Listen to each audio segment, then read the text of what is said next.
Passar fome é uma das maiores dores que o ser humano pode sentir.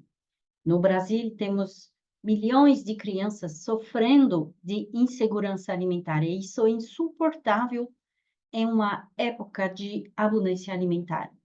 Entretanto, estamos enfrentando uma epidemia de obesidade infantil.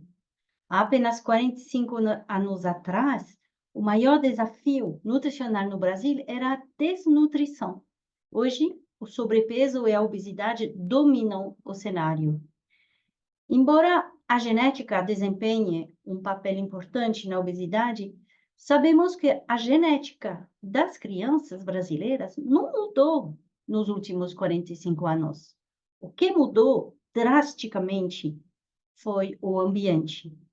Temos, entre muitos fatores, mais alimentos ultraprocessados disponíveis, menos refeições caseiras frescas e também um aumento nas mensagens contraditórias sobre alimentação. Quando uma criança engorda, parece lógico restringir a comida para fazer ela emagrecer, mas vamos ver que isso pode piorar a situação. Vejo crianças passando fome em casas onde não falta comida. Isso porque a criança está gorda. Não tem direito de repetir o prato porque está gorda. Não tem direito de comer um doce porque está gorda. Essa realidade comum reflete uma visão distorcida e cruel sobre o que significa cuidar da saúde infantil. Negar a uma criança o direito de comer, ou pior, fazer com que ela associe a comida ao fracasso ou à culpa, pode ter efeitos devastadores na relação dela com a alimentação. Eu sou pesquisadora em neurociência do comportamento alimentar e é claro que o importante na alimentação não é só o que a criança come, mas também como, ou seja, o comportamento. Todos nós nascemos com uma autorregulação inata do apetite.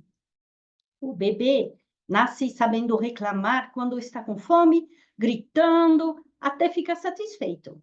Uma vez satisfeito, você pode tentar dar mais e não vai aceitar. Está cheio e satisfeito.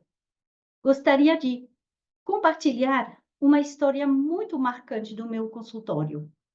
Um dia eu recebi um e-mail de uma mãe dizendo assim: Doutora Sophie, preciso de você. Você deve conversar com minha filha, porque ela tem compulsão alimentar.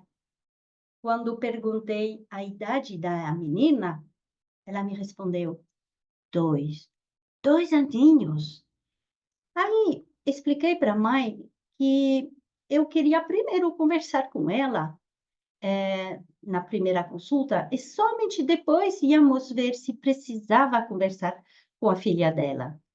Queria conversar com essa mãe em pânico, acalmar ela e fazer ela confiar na sua filha. Vamos chamá-la de Alice. Apagar o incêndio. A mãe chegou no consultório muito preocupada com Alice engordando. Tem obesidade na minha família e na família do meu marido. Quero protegê-la disso, ela me disse. Ela me contou que Alice só sabia dizer uma palavra: papinha. E parecia pensar sobre comer do levantar ou dormir. Eu expliquei para essa mãe o funcionamento do apetite, que quando a fome não está respeitada e satisfeita, o apetite aumenta ao ponto de poder virar uma obsessão. O cérebro do ser humano odeia passar fome e modula uma cascata de adaptações para mandar sinais maiores de fome para você lembrar de comer.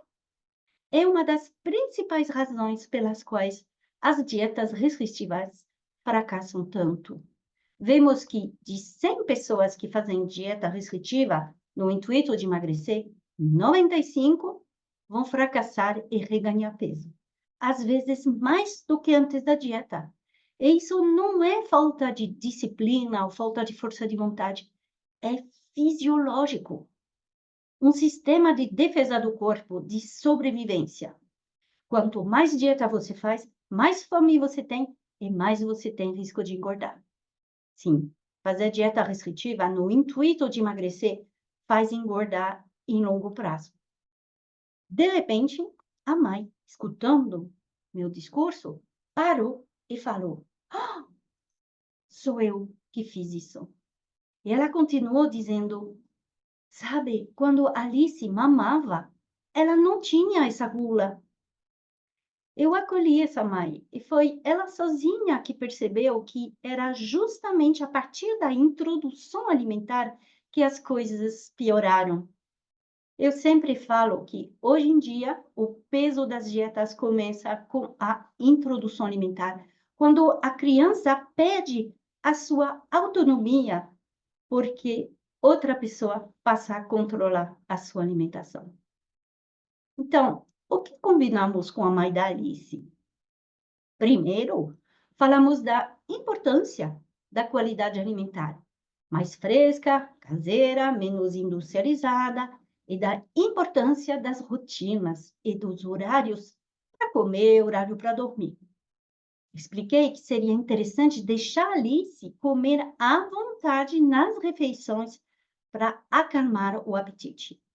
Combinamos que ela ia oferecer um prato não muito cheio, com direito a repetir o quanto Alice quisesse. A mãe me olhou com surpresa e medo, mas escutou minhas orientações. E avisei ela que Alice ia provavelmente abusar no começo, mas que ela, a mãe, devia ficar neutra. 2 semanas depois, perguntei como era a alimentação da Alice. E a mãe falou: "Ah, nossa, doutora Sophie, Alice repetiu 6 vezes o primeiro dia." Mas e agora, como está? Ela não repete mais, me respondeu a mãe, aliviada. Querendo controlar a sua filha, ela estava criando uma menina com um apetite gigante e uma obsessão por comer, uma futura criança com obesidade. Passar fome ou passar vontade pode ter um impacto forte na vida de uma criança. Como essa criança que me contou que seu pai voltou de viagem trazendo um chocolate legal para o irmão magro e um chocolate de diet para ela, porque estava gorda.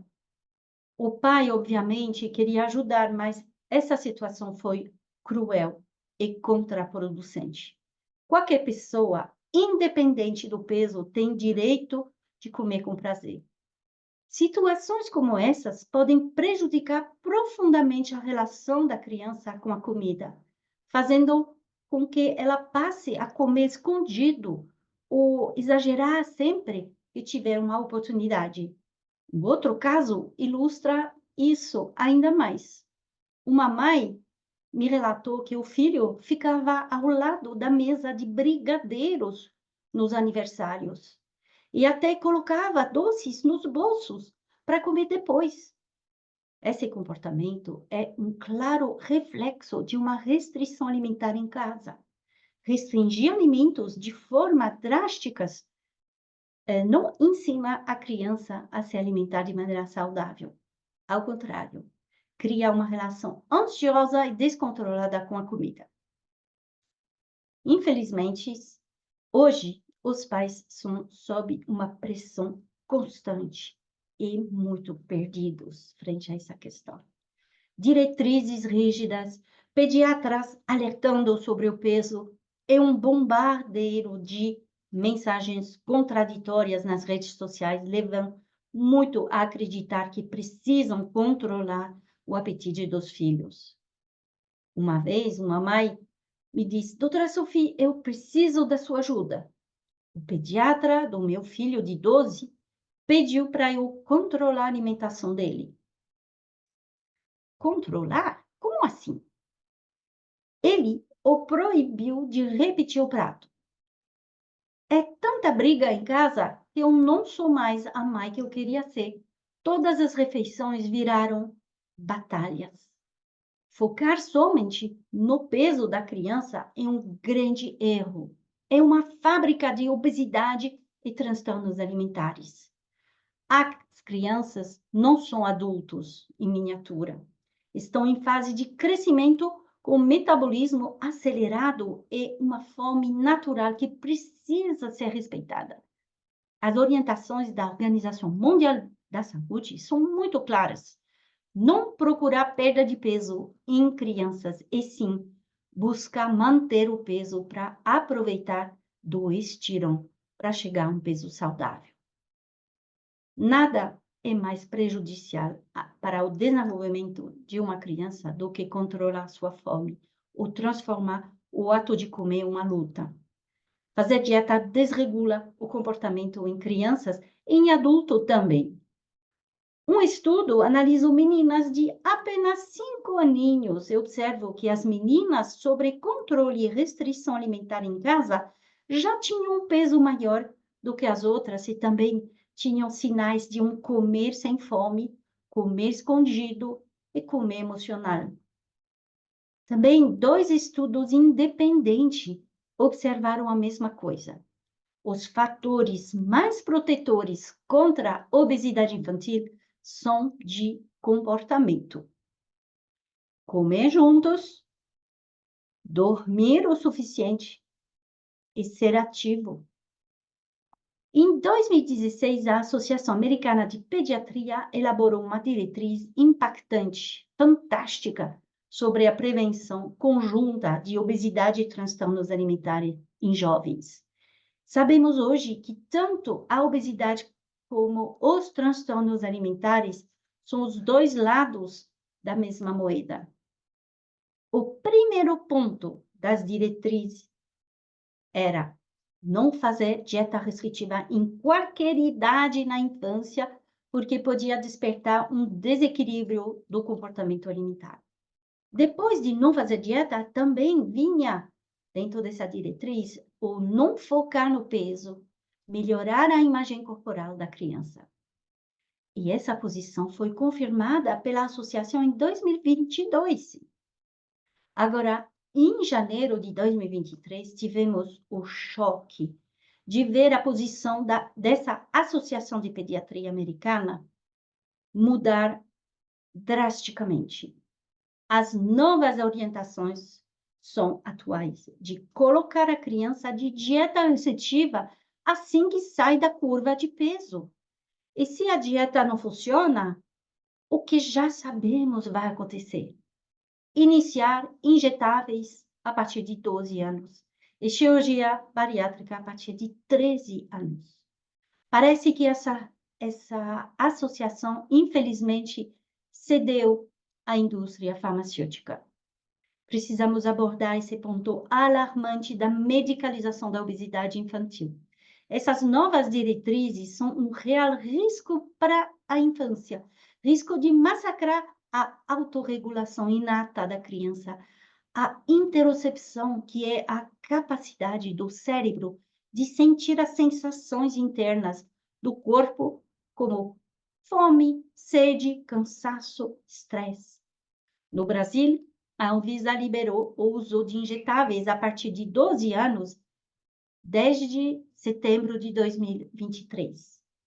Esses remédios ignoram completamente as necessidades fisiológicas de crescimento e de desenvolvimento infantil. Elas podem reduzir o apetite, mas às custas de um impacto profundo na saúde física e emocional. Crianças precisam comer o suficiente para sustentar seu crescimento, e cortar o apetite artificialmente pode ser desastroso, criando assim futuros adultos totalmente desconectados do corpo e com problemas de saúde e obesidade crônicas. Então, doutora Sofia, qual é a solução? Os pais têm um papel importante em criar uma rotina de refeição, planejar, oferecer alimentos variados, mais frescos, caseiros, menos ultraprocessados, cuidar da disciplina. Agora, na hora de comer, precisam respeitar e confiar no apetite natural das crianças. É o papel de todos, pais, educadores, profissionais de saúde, fornecer as ferramentas e o ambiente necessário para que se desenvolva uma relação saudável com a comida. Com certeza, ficar atento ao peso da criança é importante, mas sem focar somente nisso. Entender que esse peso, é consequência de uma melhora do estilo de vida e comportamento, aproveitando o estirão da criança. Em paz, a questão não é controlar, e sim nutrir uma mudança de perspectiva. Uma mãe me disse uma vez: com você, doutora Sophie, parei de querer emagrecer meu filho e comecei a nutri-lo. Essa é a chave. O melhor presente que podemos dar a nossas crianças é permitir que cresçam em paz com a comida e o corpo. Comer deve ser um ato de cuidado e prazer, não uma fonte de culpa ou punição. Vamos ensinar às nossas crianças que a saúde é um equilíbrio entre mente, corpo e emoções, e que todos merecem comer com liberdade e alegria. É sim um direito humano. Confie nas crianças. Bon appétit!